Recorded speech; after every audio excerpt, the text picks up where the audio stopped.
This episode of the House of Mystery is brought to you by Legacy Food Storage. The best way to protect your family is by being prepared. LegacyFoodStorage.com. Fiction, science fiction, horror, fantasy, crime, LGBT, thriller. You have now entered the House of Mystery with your hosts, Eric Shapiro, David North Martino, John Copenhaver, and Al Warren. Heard on 106.5 FM Los Angeles, 102.3 FM Riverside, and 105.0 AM Palm Springs. Welcome back into the House of Mystery, and I'm Al Warren. Everyone's cheering. Hey, and today we've got the one and only Detective Holly. Hello, and now they're cheering. Now they're cheering. Now the people are just throwing themselves at you, you know. It's like... yeah, it's a habit. Yeah. Well, it's crazy. It's crazy. And you're doing you said you're doing some signing event in, what, is it New York somewhere? Or? Oh, yes. I'm doing a signing event next month. This month, though, it's kind of interesting. I'm dealing I have the Sherlock Holmes Society. They asked me to do a co-lecture with them because I do research for Jack the Ripper, and they want to kind of connect it and talk about what Arthur Conan Doyle did with that, or did not do. So it'll be a really enjoyable lecture. Oh, and that's actually the society. So they're really hard up for guests, or I paid them. I paid them a lot of money, so don't tell anybody that. Oh, I'm terrible. I know. You'll be good. You'll be good. Anyway. Well, partially. Well, anyway, that's me. I'm just doing rewrites, so it's nothing important. So anyway, let's get on to the guest today. We've got an author today, and her latest book is called Family Business. So let's welcome S.J. Rozan. Thank you for being here. Oh, thank you for having me. I'm looking forward to this. Well, I always say we'll see at the end of the show if you're still in that frame of mind. Well, let's see. You've written quite a few books here too, right? So this is like I don't know how many you've done. It looks like I believe this is number 18. Wow. Yeah. Some in the series great. And some outside the series. So you might actually take up this thing writing. Yeah, you know, it's it seems to be not a bad way to spend my time. So yeah. Was there a particular thing that got you into the writing world, so to speak? Was there some sort of an event or something that happened? It was what I always wanted to do when I was a kid. But when I got into college, I thought, well, you can't just be a writer because you want to be a writer. It's like running away to join the circus. You can't just do that. So I went to grad school. I became an architect. I practiced for years and years. And I had a really good job. I was lucky enough to have a really good job. It was so good that when I wasn't happy, I knew it wasn't the job. It was the entire profession. It just was the wrong place for me. And I started writing, and it was a thrill different from anything else. And I remembered how I'd felt when I was a kid, and that was it. And I was off and writing, as they say. What part of the writing is your thrill? And I mean that because you're doing fiction books and you're doing stories, and no matter what story you're going to write about and what time and what country or what kind of whatever goes into it, you end up having to do research, right? You have to get involved into the community or the whatever's going on. So there's a lot of research. Is it the research part, or is it the actual literary part that is your thrill? Well, the thrill is in producing it's not actually in writing, as Dorothy Parker used to say, it's in having written. You look back and you say, oh, that's not a bad sentence, and it didn't exist before I wrote it. Hey, But having said that, I love doing research. I love research. I could probably research all day, every day, and never write anything if somebody would pay me to just sit around and research. For my research, I go places, I walk up and down the streets, I talk to people, I read books, I see movies. I do go very deeply into research, and I just love it. I love to go places, and I love to learn things. So research is a great way to spend my time. Wouldn't that be kind of dangerous, though? In your last book, if you're Chinatown, you're dealing with some seedy characters. When I first started doing the Chinatown books, I had a friend whose sister took me around in Chinatown. I have a bunch of Chinese friends, and this woman would take me around, and she'd say, "Okay, now don't turn around, but there's a gang of ghost shadows on the corner." And of course, I would turn and say, "Oh, you mean the guys without socks? Oh, how cool!" And she'd say, "I don't know you," and she'd walk away. Yeah, I've been known to follow black gang members down the street, writing down their dialogue, to learn their rhythm. And yeah, it hasn't gotten me in trouble yet, but I think that's because I'm just this short, harmless-looking woman, and people don't know exactly what it is I'm doing. So I don't worry too much, but now I know a cop to call, so that's good. I'll just keep a buzz there. No, but it's as I say, I haven't gotten in trouble yet, and now I probably will. But yeah, we'll make sure people. Thank you. Well, they probably just think who's that crazy lady walking? Right, there's a crazy lady walking down the street with a pencil in her hand. Yeah, they probably think, well, there's a lot worse on the road. Yeah. Just leave her alone, right? Because it doesn't matter. Well, that's it. But now it looks like you were an architect before. So yes, I was. That seemed like a very structured sort of disciplined sort of job, I would imagine. Do you take any of that? How do I say it? That what it was to be an architect. Do you take that personal experience and put it into your books too? Yes, I do, and that's exactly what I take. Not the and you phrased it really very well, because a lot of people ask, did learning how to structure something help in the writing? And that it doesn't, but learning the discipline of a thing has to be done. It has to be done well, on time. You have to learn to take criticism. You have to learn to take input. Architecture is a completely collaborative profession. Writing is a lonely profession until you're done. Then it's completely collaborative. Your agent has stuff to say. Your editor has stuff to say. The bookstores have stuff. Everybody has something to say. So learning how to do that and how to ride that wave without any kind of, without getting perturbed about it. That's what I took from having been an architect that long time. And when I started writing, I didn't leave architecture immediately. There was a very, very long overlap. I sometimes describe it as when you walk out into the ocean and you walk and walk and walk and walk and walk and walk, and you're still only up to your knees. It was like that. It was a very long parting from architecture. See, now you've learned something, Mike. Now you know how you can That's be right. a writer. That's right. He's trying. He needs discipline. All the help I can get. Yeah.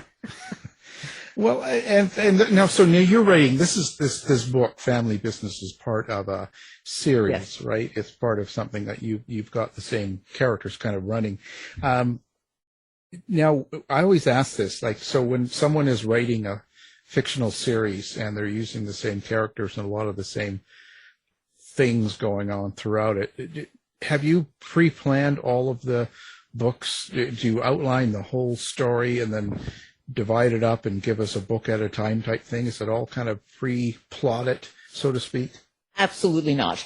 It not only is the whole thing not pre-plotted, but each book is not pre-plotted. I don't outline. I don't guess, or merely guess. I have an idea where I'm going. I have an idea. I knew what Family Business was about, in the sense that it was about, one, real estate, and two, the Tongs, and 3, what it means to be someone's family in various ways. That was all I knew. So things continually surprise me. In family business, one of Lydia's brothers finds a girlfriend, and that I did not know was going to happen. And I don't know what that's going to mean in the future for other books. But no, I don't have the whole thing in mind, partly because I don't know how many pieces the whole thing will be. Doing what you suggested people do would mean, I would have a whole arc and I would divide it into, say, 24 books, and go from there. The only person I know who did that was Sue Grafton, because she was doing letters of the alphabet, and there are 26 of them. So she could divide her story into 26 parts. But I don't do that, and I don't outline either in the maxi or mini form. Well, that's interesting in the fact that that's okay for a couple of books. When you're getting into 10 or more books, how do you keep track of everything that the characters have been through? Like, you sort of have to be careful that they don't say or do something that wouldn't fit 3 books ago or 4 books ago, I would imagine. So do you have some sort of formula that you keep with your characters? No, but I do have histories. That is, I know who knew whom in what book, and who had never met whom, and when this kind of thing occurred and when that kind of thing occurred. So people can say, I didn't know that 4 years ago. Well, of course you didn't know that 4 years ago. You hadn't met so-and-so, that kind of thing. So I kind of keep, it's not exactly a back outline, but in some ways it's like that. It's a Bible that I create as I go along. So who are your characters to you? And I mean that in the sense of, how is it that they come to you? I've talked to a lot of writers, and I'll get people that say that they're like their family, they're like children. I get all sorts of descriptions like that. What is your description of your characters? Well, my main characters, Bill and Lydia, and then the people around them. Lydia's family, Bill's friends. Bill has very little family, and they only appeared once so far. But they are like people I've known for a long time. I would say they're like friends, in that I like them a lot, and we don't argue much, because I sort of know what it is they're going to do. So I would say they're like friends, not like children, because children, you can tell what to do and they either will or won't do it. Bill and Lydia, I just sort of follow around, or I suggest things, which I know sounds really weird. And I remember when I read The Color Purple, there is a postscript that says, "I thank everybody in this book for coming." And when I read it, this was many years ago, I thought, oh, please, that's kind of precious and silly. You made up everybody in this book. And now I get it, because you really don't necessarily make them up, or you make them up and you think they're going to do something, and then they refuse to do it. They want to do something else. So, it's not that I think I'm channeling these people out of outer space or out of the great beyond or anything, but I do think that they're coming out of a place in me that I can't access consciously, and I can't control. I just have to see who is there, and then let them do what they seem to want to do in this circumstance. Actually, I was just curious about that, because how about, let's say, characters that are from a different generation than you? Well, once it occurs to me whom I need, I do then research. Or when somebody walks in and says, I'm your new character, and I'm 85 and I didn't immigrate from China until I was 80, then I go meet some old people in that circumstance. and talk to them and so on. Other generations, it's funny because there are certain people I can't really do. My nephew's been after me for a long time to write a young adult book. And the 13, 14, 15-year-old generation, I can't make it happen. I can do younger kids, older kids. And so I would not populate my books with those people unless one came to me whom I thought I really could portray. Right, someone with an old soul. Someone with an old soul. Those I can do. That's right. Well, so are you hearing voices? Is that it? No, I wouldn't say that. Even in dialogue, I'm not actually hearing voices. Although when I write dialogue, I know what it would sound like. So I don't have to actually hear it. But I am seeing people walk into the room my characters are in, or they knock on a door and I see who it is who opens it. And then I describe that person, and that person becomes part of the book. So I didn't know who would open the door until I got there. That kind of thing. I know it all sounds so ridiculous. But so you really are the weird lady walking down the road. I really am, in fact, yes. Well, there you go. See, now we're getting to the truth here. Let's get to the real stuff here. Let's talk about this. So the whole series with this couple, what made you go in the direction of this is like a private eye? This is sort of that sort of system. Do you have like a love for private eyes and old detective stories or stuff like that? Or I do. Where's it? Yeah, yeah, I do. The private eye is that world-weary voiceover, classic icon. It's an American form, although it's been now taken over into other cultures. But the police procedural and the amateur detective both came out of England, but the private eye came out of America after World War I. And it was a form where someone who had seen a little too much had his eyes a little too wide open to be able to believe in any of the myths of the golden future. That's who the private eye is, that classic voiceover. Robert Mitchum, it comes to mind immediately.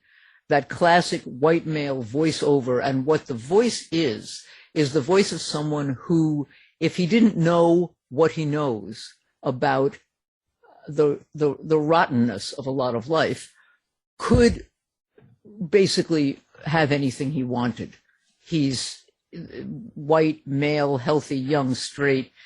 As long as he went right into the establishment, he could have whatever he wanted, but these men couldn't do it. You have this refusal to take on that role, and that's the heroism of the white male private eye, is this stepping back and saying it's a rotten system and I'm not going to be part of it, even though I could be on top of it. So that was Bill Smith, who was the first voice I had. And then I needed a partner for him who was his opposite in every way. So she's a short, younger woman, and then I decided, oh, the hell with it. Let me make her from a different ethnic group, and then she'll be his opposite in every way. And so that's how she got to be Chinese American. So now how much of you goes into each one of these characters, these two main characters? Oh, interesting question. I think she is me as I was when I was young and in college and going to save the world. And he is me as I am now, when I don't really think the world can be saved, but I try anyway. Oh, I thought you were just going to say where I'd given up trying to save the world. No, well, so the thing about the private eye is that he never does give up, but he saves the world one person at a time. The one person he can do something for right now is the only thing on his mind. Whereas with Lydia's always thinking that everything can be better somehow, sometime. And I think that's what I used to think. Yeah, the bubble hasn't burst yet for Lydia. Not with her. Just give it a little time. Yeah, right. So we put her out in the pandemic for a while. Yeah, luckily she doesn't get older at the same rate the rest of us do. So, nice. She has not yet gotten to the point where that bubble will burst. Nice. Can you do that for me? Yeah, sure. Yeah. While you're at it, you want to write me in as I'm still 25? Yeah, I'd be glad to. Yeah. With curly Goldilocks hair. Yeah.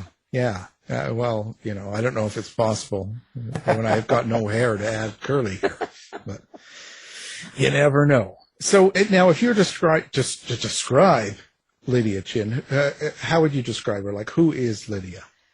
She is a small, athletic Chinese-American woman with four older brothers, there's 5 of them altogether, who always wanted to know all the secrets and always wanted to solve all the problems. And it seemed to her that becoming a private eye was the way to do both.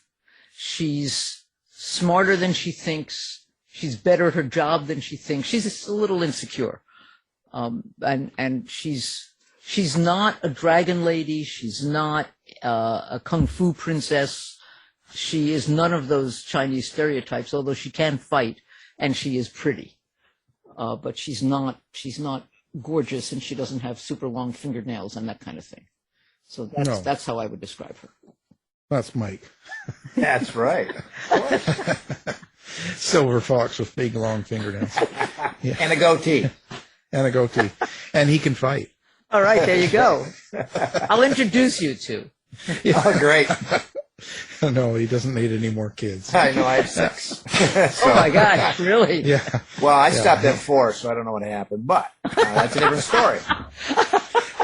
That's a whole other chapter in the book. And you can use that. I think I might. That'll be the next book.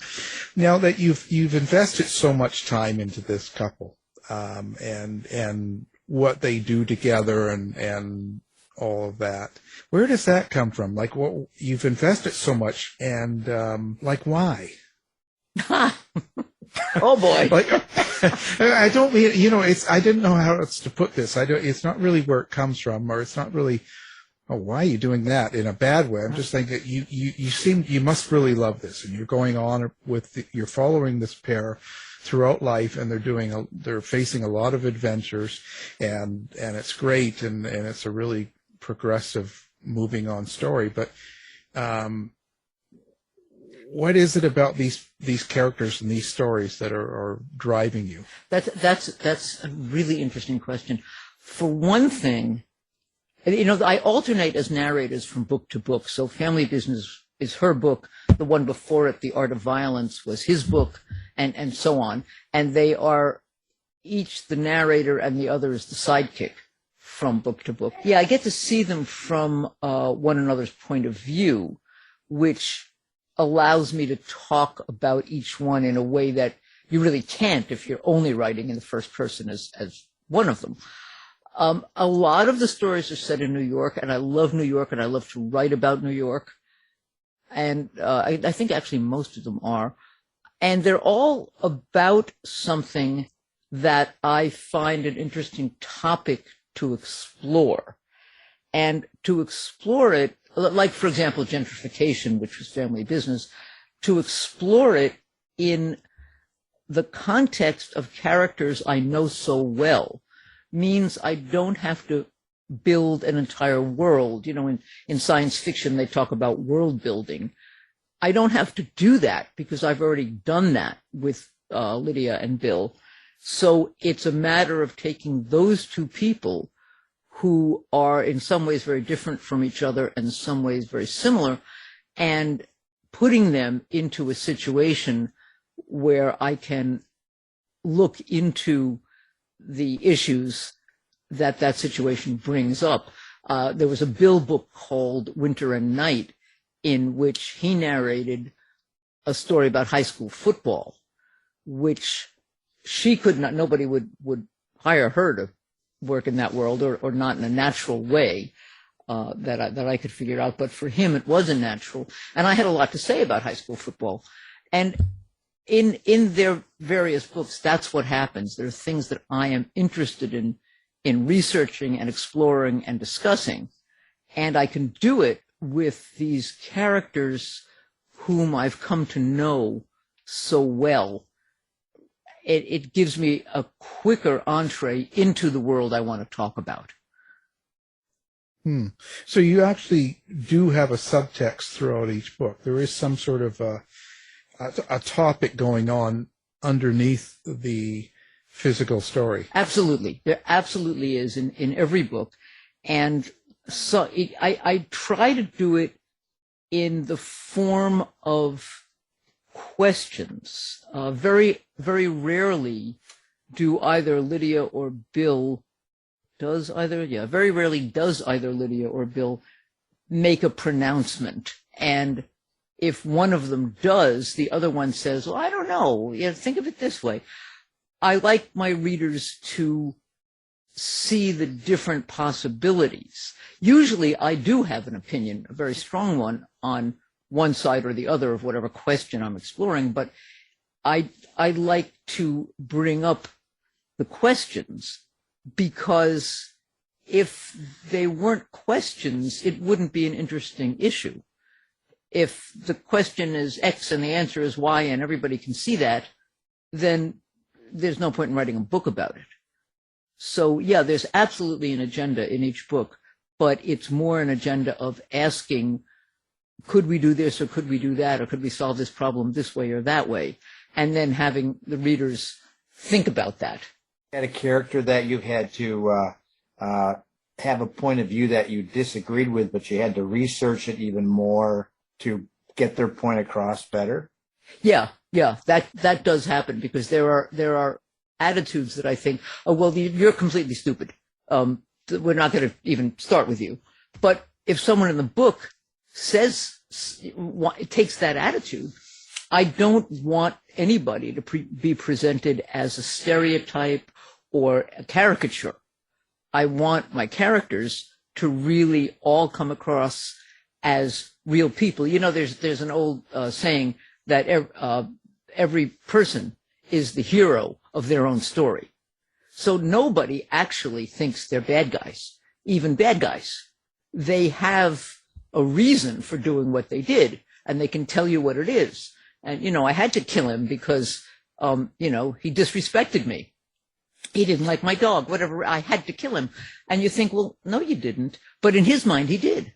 He's being reasonable. And so I want everybody to come across. I want everybody's reason to come across to the reader, so that the reader will be able to make their own decisions about who is the good guy and who is the bad guy. So yeah, I spend a lot of time on the bad guys, so they don't come across as just greedy. There was always that question about in the James Bond books, where people wanted to rule the world, and the question is always, why? What would you get from ruling the world?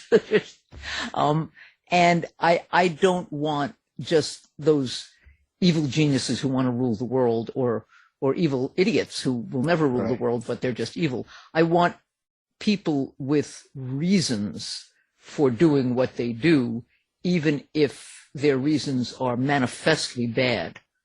The more interesting cases to me are the ones where two people have a good reason, each have a good reason for doing what they're doing, but the reasons are in conflict, and they can't both be right. It's impossible. And those stories interest me.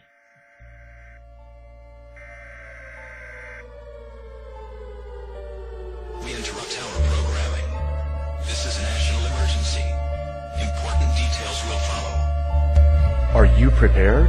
Legacy Food Storage. The best way to protect your family is by being prepared. Go now to legacyfoodstorage.com. Use coupon code HOM15 now for 15% off. Quick, go!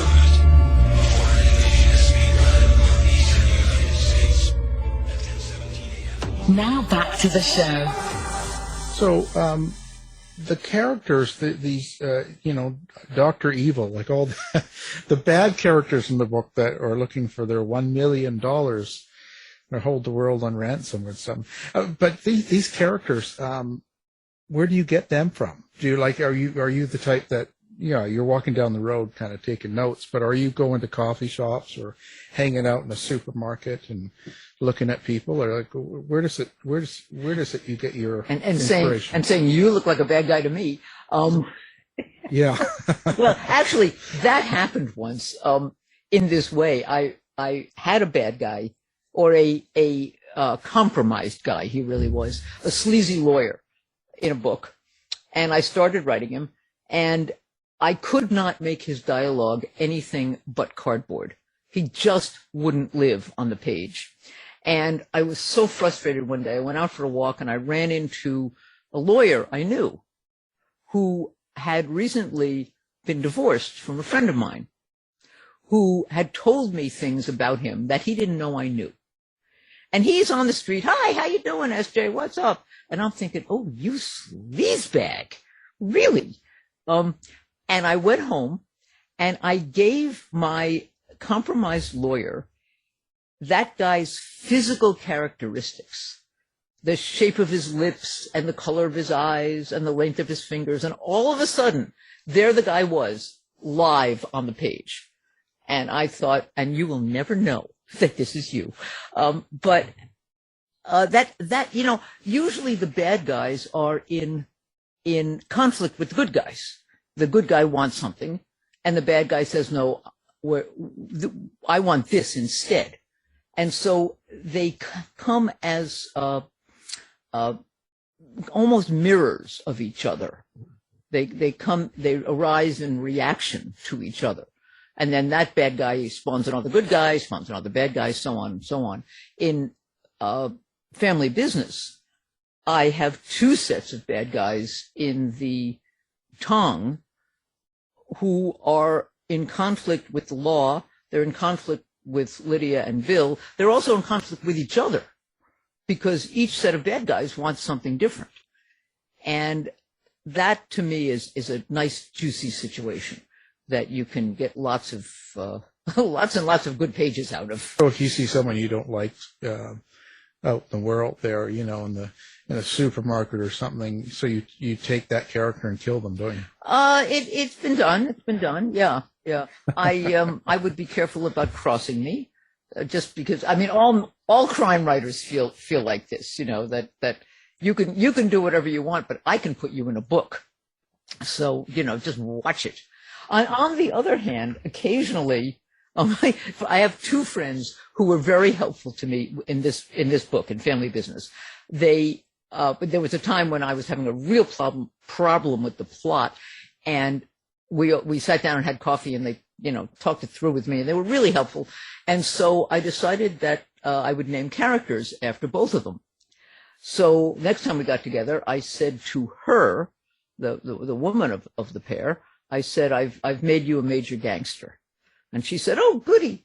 And I said to him, and I've made you a cop. And he said, how come she gets to be a gangster and I have to be a cop? And I said, well, there aren't that many female gangsters. And he said, well, okay, all right, I'll be a cop, but I have to get shot.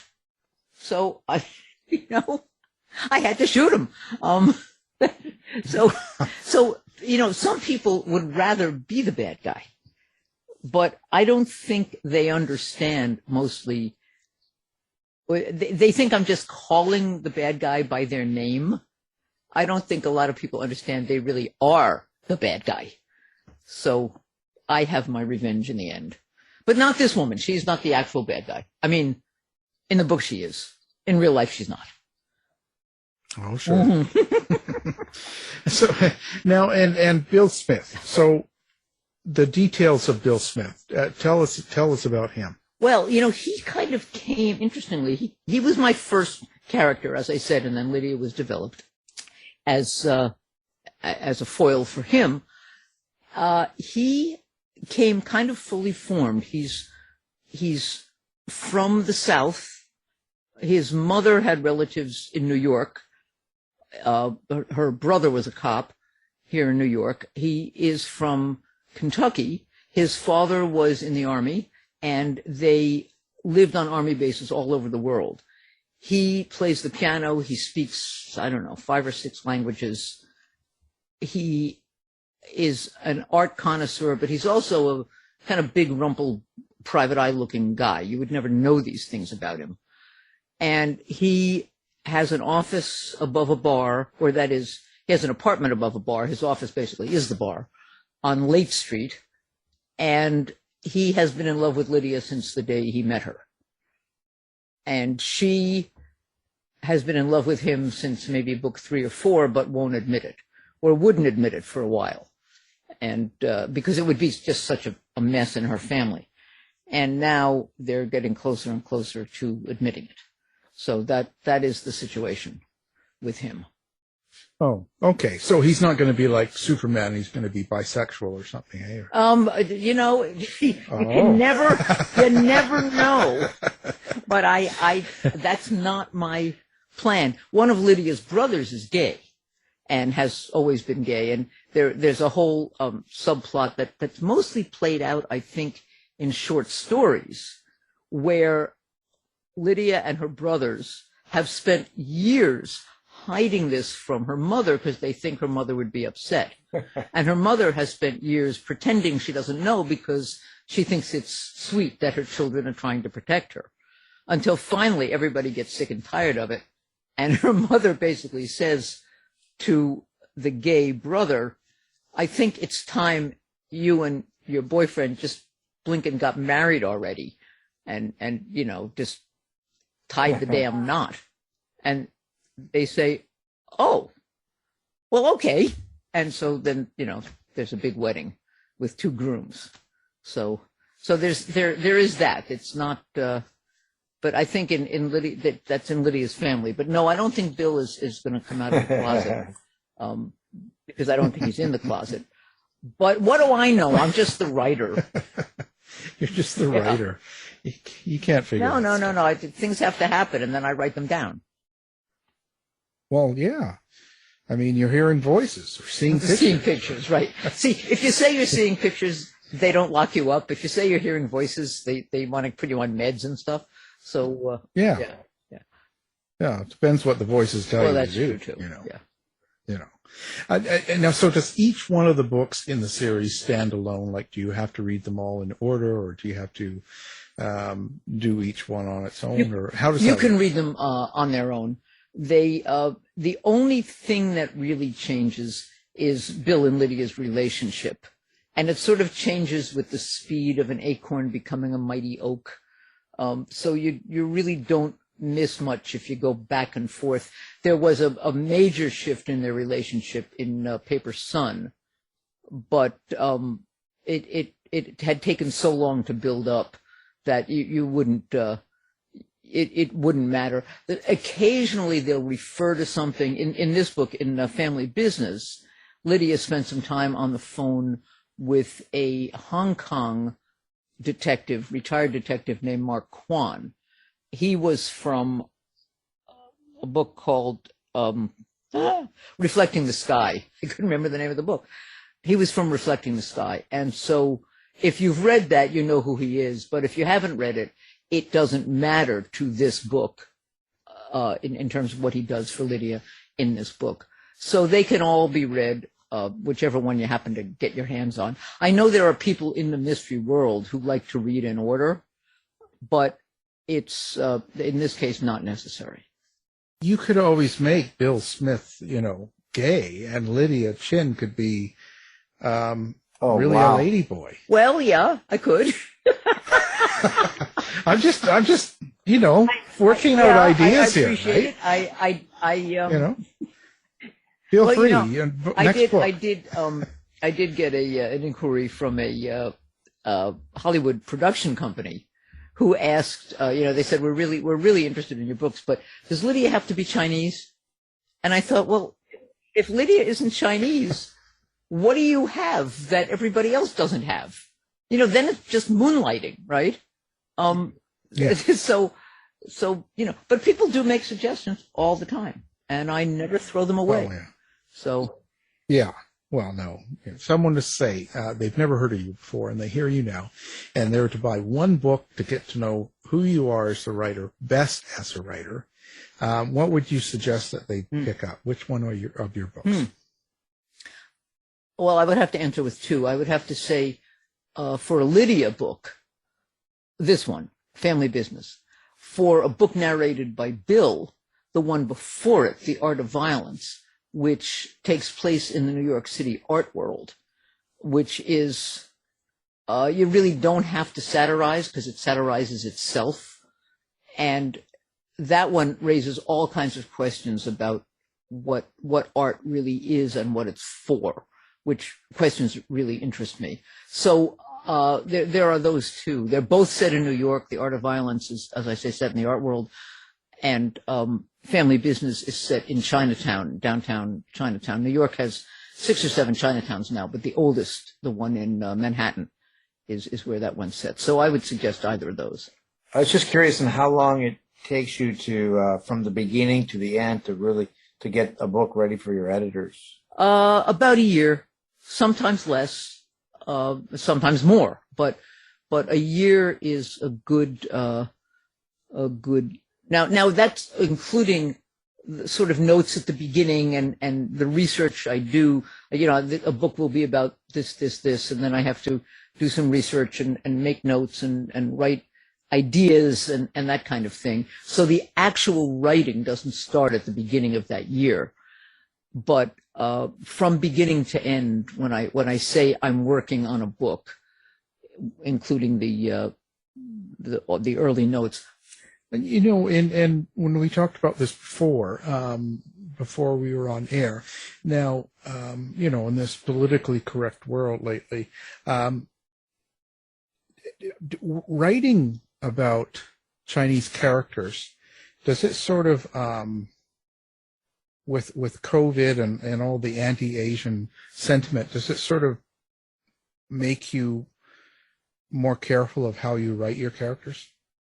Well, I would not right now, for example, write a book in which there were Chinese scientists working on something suspicious or any kind of grand scheme to destroy the Western world, anything like that, because there's a lot of that thinking going on.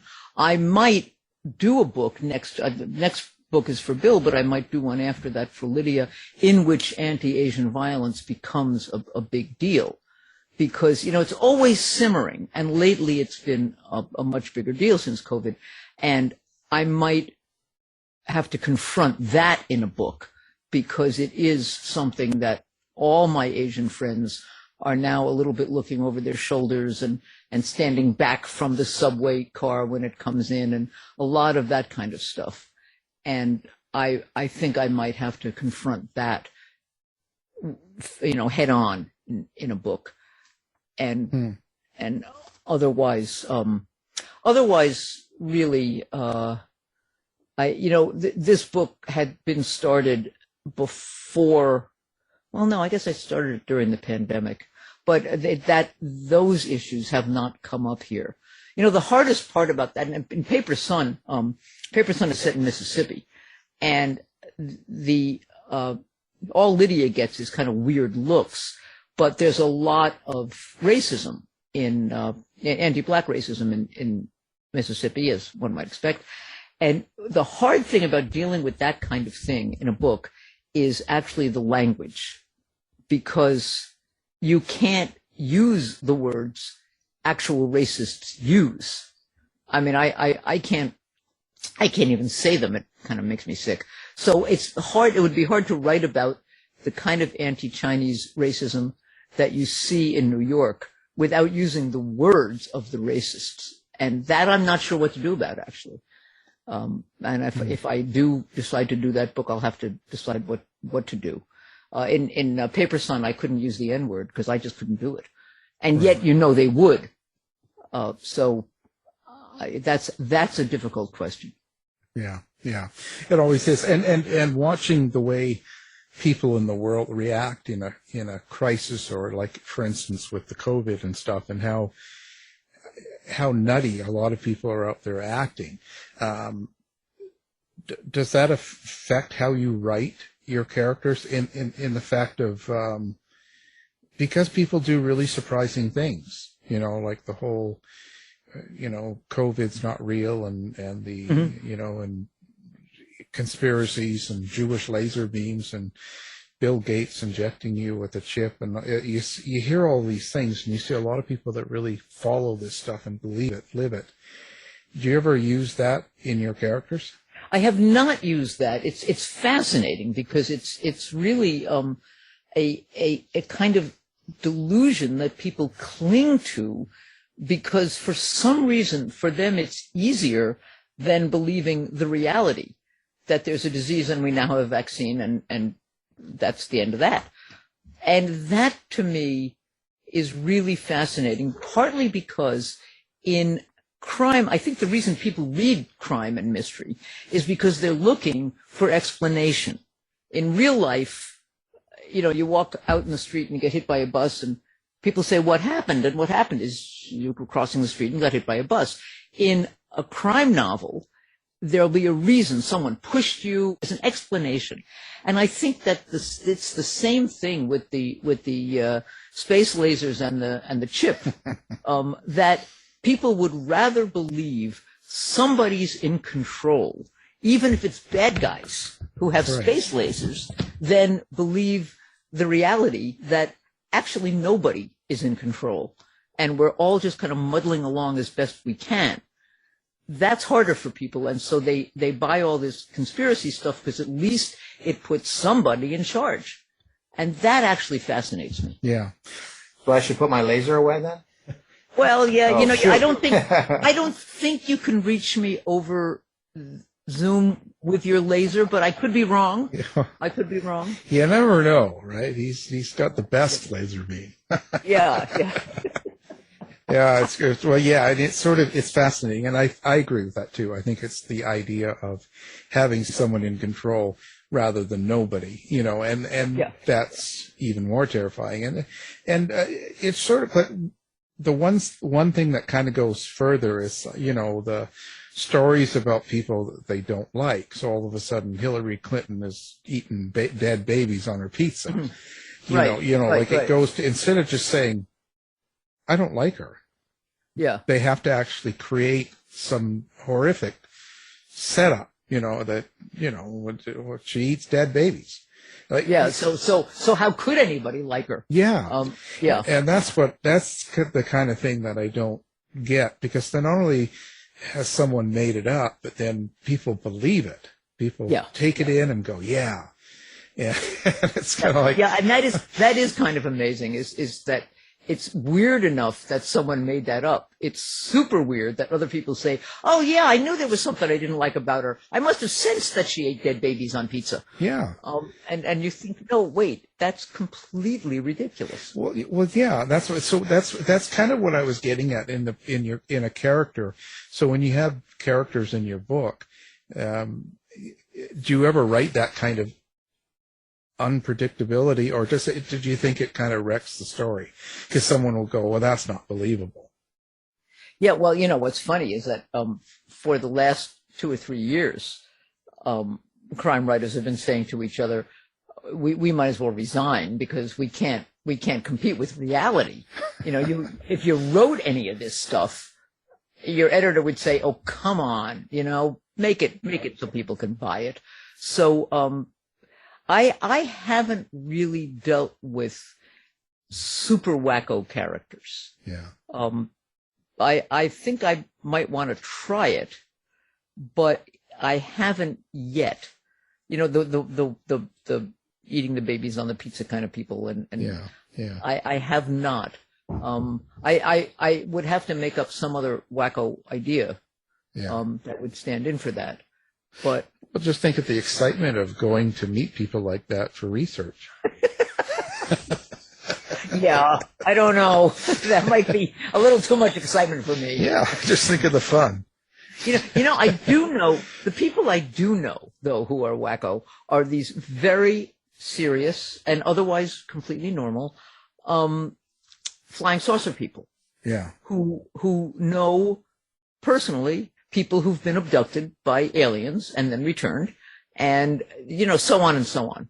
And you think, wait, we were just talking about taking the bus uptown, and now you're telling me about this person who was abducted by an alien. I did not realize you were crazy. So it's that kind of yeah. Well, Hitler's on the dark side of the moon. They're bringing him back. Oh, okay. You didn't hear that? I missed it. Oh, I know, it's crazy. It's crazy. Makes you want to stay indoors, and not just because of COVID, I'll tell you. Well, now, do you have a website, or do you like to interact with people on social media, or how do people get a hold both. of you? I have a website, which is www.sjroseanne.net. Not .com, .net.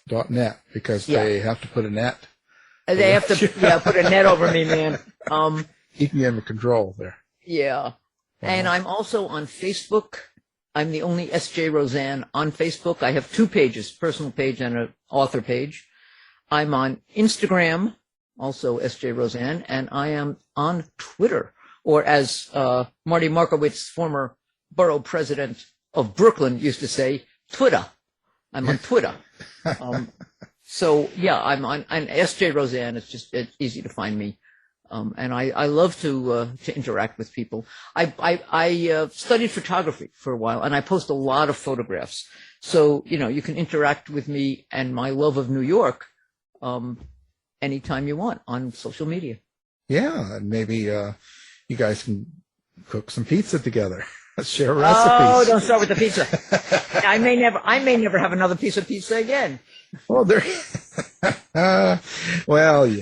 it's the world we live in, and we have to make the best of it, Yeah. What, you're right. did you find writing during the COVID process, or getting that sort of stuff harder?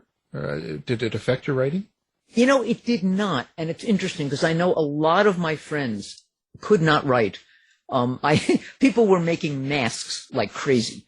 All these creative people who couldn't write or couldn't paint or couldn't do whatever it is they do, they made masks, and I was getting masks in the mail. Which was kind of great. But I did not. I was in the middle of the book. I was in the middle of family business. I had another project going, and I found I was doing about the same amount of work. It was it was interesting because as a writer, I get up in the morning and I write until somewhere midday, 1 or 2, and then I do whatever else it is I do in the afternoon. And during COVID, the else in the afternoon was what changed, because there was basically nothing to do except go for a walk. But the morning, the writing was all the same. And I feel very lucky that I didn't feel in any way shut down the way a lot of my friends did. So I'm kind of grateful for that. Yeah, it's an interesting time, Yeah. I have to wonder, but it's just dealing with stress and stuff. So I guess you don't think it affected you. It didn't seep in like any sort of darkness, do you think, in your writing? No, I don't think so. Not in this book. Now it'll be interesting to see what happens in the next book. That I will have had time to sort of digest it. There was a lot of discussion among my friends, do you put COVID in a book written during COVID? Do you have people not shaking hands? Do you have people wearing masks? That kind of thing. And I didn't. I wrote this book to take place in a post-COVID world, but COVID is not mentioned. I don't know about the next one. That'll be interesting. Yeah. Because part of the problem with COVID is that it isn't over yet. So we don't know what a post-COVID world will really be like. This is a very kind of long, slow-moving crisis.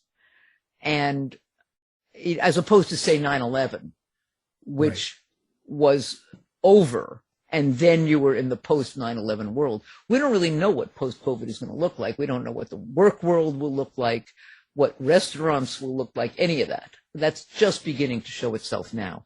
So it'll be interesting to me to see what the next book, how that develops, and whether the disease develops as part of it.